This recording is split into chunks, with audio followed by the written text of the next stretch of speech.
Hello everyone, welcome to Unacademy. This is Sanskriti Mishra. जैसे कि बहुत सारे स्टूडेंट को ये डाउट रहता है कि क्या मैम हमें यहाँ पे स्टैंडर्ड बुक्स रेफर करनी चाहिए कि नहीं करनी चाहिए, और क्या कौन से ऐसे स्टूडेंट हैं जिनको यहाँ पर स्टैंडर्ड बुक्स रेफर करेंगे तो हमारी गेट में अच्छी रैंक आ जाएगी।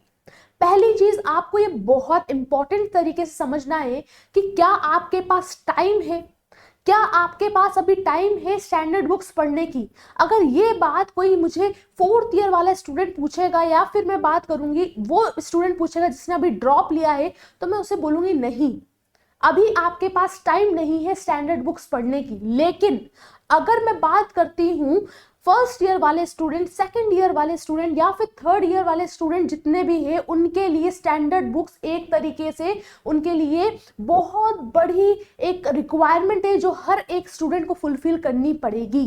क्यों? क्योंकि उसका यहाँ पर रीजन है कि अगर जब तक आप कोई सा भी कॉन्सेप्ट स्टैंडर्ड बुक से नहीं पढ़ोगे, तब तक मुझे नहीं लगता है कि आपको वो कॉन्सेप्ट क्लियर होगा। क्यों? उसका रीजन है कि आप जब भी पढ़ते हो, कोई भी कॉन्सेप्ट पढ़ोगे, तो आपको वेरीफाई करना बहुत इंपॉर्टेंट है, क्या मुझे जो टीचर ने पढ़ाया है वो सही पढ़ाया है कि गलत पढ़ाया है। You can't trust blindly. ये मैं एक एज अ टीचर ही बात कर रही हूँ। आपको लग रहा होगा कि मैम आप पढ़ा रही हो बट आप कैसे बोल सकती हो, लेकिन आपको एज ए स्टूडेंट क्यूरियोसिटी होनी चाहिए कि क्या मुझे जो टीचर पढ़ा रहा है क्या वो सही पढ़ा रहा है या गलत पढ़ा रहा है। टीचर सारे ही सही पढ़ाते हैं, लेकिन ये एक स्टूडेंट की रिस्पॉन्सिबिलिटी होनी चाहिए। ओके, पहली चीज। दूसरी चीज, अगर आप यहाँ पर 1st ईयर में हो, 2nd ईयर में हो, 3rd ईयर में हो, तो यहाँ पर बहुत जरूरी है कि कौन सी स्टैंडर्ड बुक्स हमें रेफर करनी चाहिए और उसके अंदर हमें कितना पढ़ना चाहिए और कितना नहीं पढ़ना चाहिए। बहुत इंपॉर्टेंट चीज है। हम क्या करते हैं, अगर पढ़ने के लिए किसी ने बोल दिया है तो दैट डजंट मीन कि आप यहाँ पर बुक को पूरा 1 to 1 लाइन में पढ़ोगे। ये पढ़ना नहीं होता है। ओके, तो ये समझ में आनी चाहिए। तो ये भी हम बात करेंगे इस वीडियो में। तो सबसे पहले हम देख लेते हैं कि कौन सी ऐसी हमारे पास बुक्स होनी चाहिए जो हमारे गेट प्रिपरेशन में बहुत इंपॉर्टेंट मानी जाती है। ओके, चलिए स्टार्ट करते हैं अपनी वीडियो। उससे पहले यहाँ पर अनअकैडमी आपके लिए लेकर आया बहुत ही शानदार ऑफर, जिसके अंदर आपको गेट 2026 का कोर्स सिर्फ और सिर्फ 9,999 में मिलने वाला है। एंड ट्रस्ट मी, सभी स्टूडेंट जितने भी अपनी प्रिपरेशन करने चाहते हैं, तो आप मैक्सिमम डिस्काउंट के लिए SM6 यूज कर सकते हो डिस्काउंट। ओके, जिसमें कि अभी हमारा 11 अप्रैल को एक यहाँ पर स्टार्ट हुआ है बैच, जिसके अंदर मैं खुद पढ़ाने वाली हूँ लीनियर अलजेब्रा। अभी हमारा स्टार्ट हो गया है। अब आप पूछोगे एक तरीके से कि मैम लीनियर अलजेब्रा क्यों इंपॉर्टेंट है, क्या हम यहाँ पे मैथमेटिक्स पढ़ रहे हैं? अगर आप कंप्यूटर साइंस स्टूडेंट हो तो आपके लिए सबसे इंपॉर्टेंट, जो बहुत इंपॉर्टेंट माना जाता है सब्जेक्ट, वो है linear algebra and probability and statistics. क्यों मैम? क्योंकि आप आगे जाकर पढ़ोगे मशीन लर्निंग, आप आगे जाकर पढ़ोगे आर्टिफिशियल इंटेलिजेंस।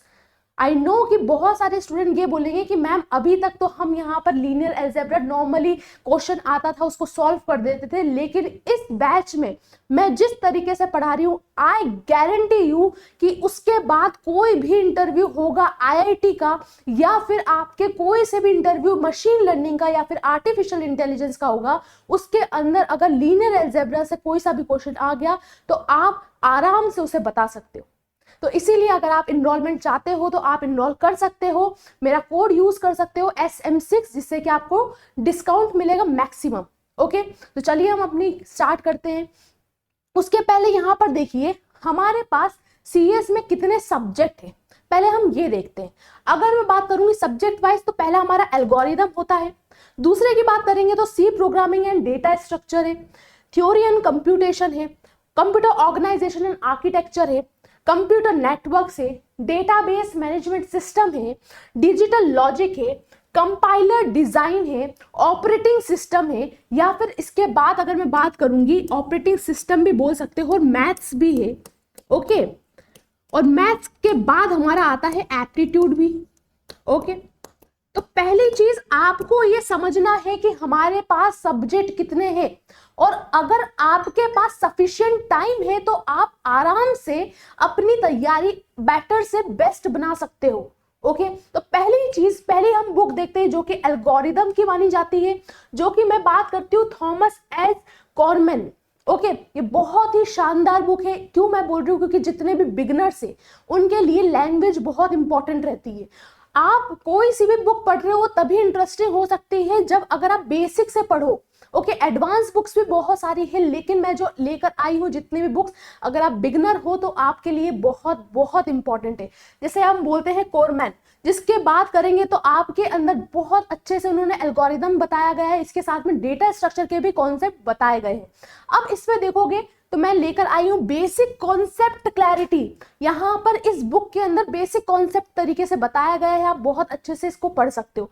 दूसरी चीज यहां पर है एग्जाम्पल के साथ, हर एक स्टूडेंट को एग्जाम्पल के साथ यहां पर अगर आप कोई सा कॉन्सेप्ट समझाओगे तो आपको समझ में आएगा। In the same way books में भी ऐसा होना चाहिए। बुक्स बहुत थ्योरेटिकल होती है, हमको पढ़ने में मन नहीं रहता है, लेकिन जो बुक्स मैं बताऊंगी आपको वो एक बिगनर के तरीके से, उसके अंदर सारे एग्जाम्पल्स रहेंगे और आपको कैसे आसानी से समझ में आ जाएगा, वो बहुत इंपॉर्टेंट है। तो ये आप यहाँ पर रेफर कर सकते हो एल्गोरिदम के लिए। फिर अगर मैं बात करूंगी, फिर हमारा आता है डेटा स्ट्रक्चर के लिए। डेटा स्ट्रक्चर के लिए आप यहाँ पर जो हमने पहले यूज करा ये भी आप लेकर आ सकते हो, लेकिन दूसरी बुक अगर बात करोगे तो एलिस की हमारी यहाँ पर दूसरी बुक आती है, जिसके अंदर data structure in C programming कैसे यूज करना है बहुत अच्छी तरीके से सिंपल लैंग्वेज में बताया गया है, तो आप यहाँ पर से देख सकते हो। उसके बाद इसमें क्या है, यहाँ पर खास की हमारा कोडिंग एग्जाम्पल्स भी दिए गए हैं, तो आपके लिए ये भी एडवांटेज है। ओके, इसके बाद मैं बात करूंगी डेटाबेस मैनेजमेंट सिस्टम। अब डेटाबेस मैनेजमेंट सिस्टम के लिए जैसे मैं जब पढ़ाती हूँ तो मैं 3-4 बुक्स का रेफर ले लेकर पढ़ाती हूँ। Okay, but as a beginner, आप अगर एज अ बिगनर हो तो आपके लिए मैं 2 बुक्स जरूर बता सकती हूँ। पहली बुक आपका है नवाथे।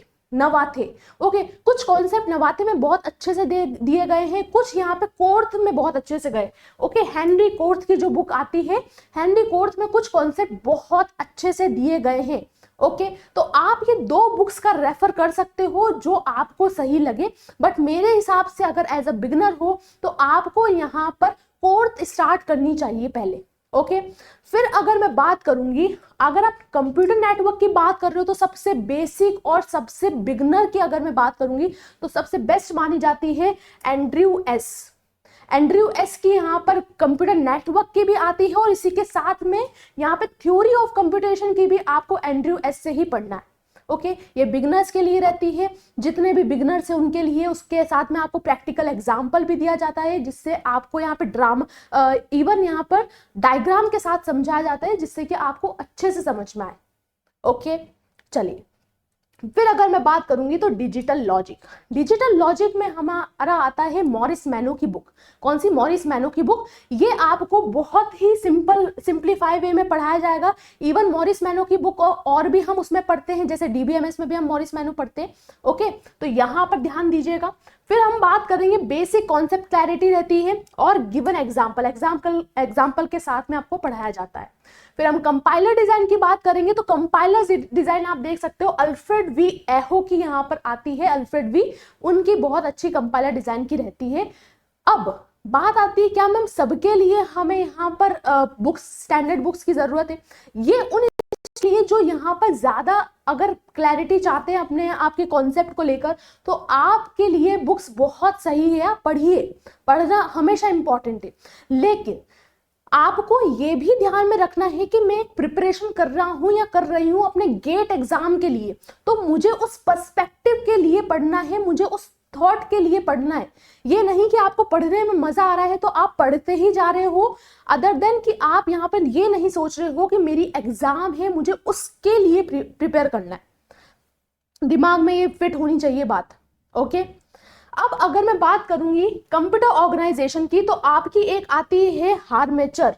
ओके, कार्ल हार्मेचर की बुक आती है COA की। ओके, बहुत सही है, बिगनर्स के लिए है, आपको लैंग्वेज में समझ में आ जाएगा, ज्यादा डिफिकल्ट लैंग्वेज नहीं रहेगी। ओके, और एग्जाम्पल के साथ बताया गया है, तो ये आपके लिए रेफर आप कर सकते हो। फिर अगर मैं बात करूंगी आपके लिए ऑपरेटिंग सिस्टम की बात करेंगे तो सिल्बर्स हर्ट्ज की बुक आती है जो कि बेस्ट मानी जाती है ऑपरेटिंग सिस्टम के लिए। ओके, तो आप यहाँ पर ऑपरेटिंग सिस्टम के लिए भी रेफर कर सकते हो। ओके, अब इसके पहले मैं यहाँ पर एक और चीज बताना चाहती हूँ, जितने भी स्टूडेंट हैं क्या मैम हमें सारी बुक्स पढ़ें? देखो, आपको ये समझना है कि क्या अगर मैं यहाँ पर वीडियो किसी की या फिर लेक्चर्स देखूंगी तो क्या मैं उससे सीख पा रही हूँ? अगर आप किसी के लेक्चर से वो सभी चीज सीख पाओगे तो आई डोंट थिंक कि आपको स्टैंडर्ड बुक्स की जरूरत है, अगर आपके पास टाइम नहीं है तो। बट अगर आप फर्स्ट ईयर में हो, आपको यहाँ पर बेसिक कवर करना है, एक बेसिक की क्लैरिटी होनी चाहिए, तो आपको थोड़ा थोड़ा सा स्टैंडर्ड बुक्स की नॉलेज होनी जरूरी है। थोड़ा थोड़ा पढ़िए, मैं नहीं बोल रही हूँ कि पूरी बुक पढ़ लीजिए, लेकिन थोड़ा थोड़ा आपको नॉलेज होना बहुत बहुत इंपॉर्टेंट है। ओके, सो आई होप आपको यहाँ पर आज की वीडियो सही लगी हो, अच्छी लगी हो। अगर अच्छी लगी हो तो प्लीज लाइक करिएगा, शेयर करिएगा, कमेंट करिएगा और सब्सक्राइब करे बिना प्लीज जाइएगा मत। मिलते हैं हम अपनी नेक्स्ट वीडियो में, तब तक के लिए keep learning. Thank you so much.